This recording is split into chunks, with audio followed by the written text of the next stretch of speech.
Ouvre le classeur qui s'intitule Tuto 1.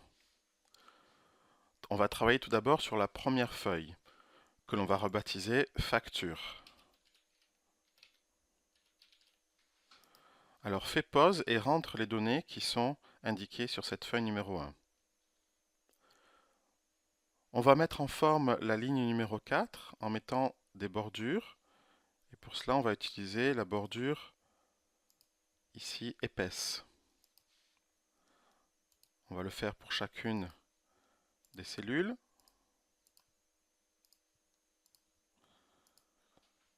Alors maintenant, on souhaite incliner le texte de 45 degrés. Donc pour cela, tu sélectionnes la plage, tu cliques sur le bouton droit, format de cellule, et tu inclines le texte à 45 degrés.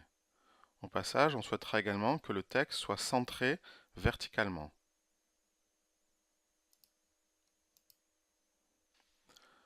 Alors tu remarques que le texte n'est pas centré horizontalement, donc on va cliquer sur les cellules et centrer horizontalement avec cette icône.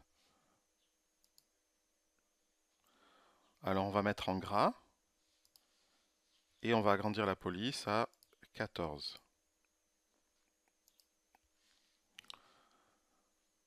On souhaite maintenant mettre des bordures pour chacune de ces colonnes.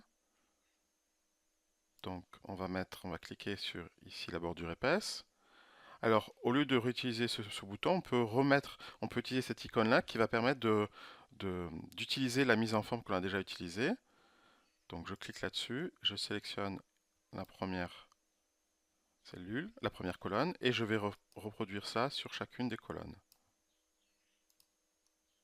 Donc c'est un bouton qui est assez pratique lorsqu'on a plusieurs mises en forme à faire. Alors je vais procéder de même pour le taux de remise qui est de 5%. Donc je vais mettre une bordure comme ceci. Alors que me reste-t-il à faire? Eh bien, j'aimerais effacer toutes les cellules, enfin, vous voyez là, elles sont grisées, toutes ces cellules-là, mais elles ne sont pas utilisées. Donc ce que je vais faire, c'est que je vais enlever la couleur, je vais mettre du blanc, pardon. Donc je mets du blanc ici, et voilà, toutes les cellules sont dégrisées. Je peux maintenant mettre des couleurs. Je vais par exemple mettre ça en jaune, et le taux, je vais l'afficher en vert. Je vais également centrer toutes ces données.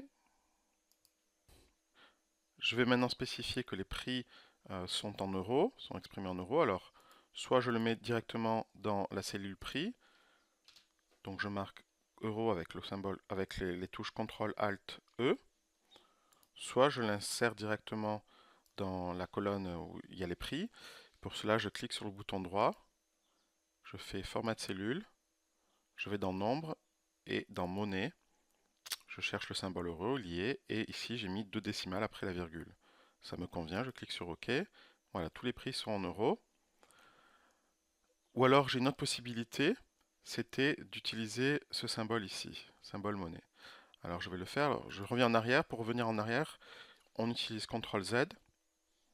Voilà, et là je sélectionne donc toute cette plage de cellules et je clique sur le bouton ici, monnaie, et c'est directement en euros. Alors tu peux maintenant faire la même chose, donc sur les feuilles numéro 2, 3 et 4.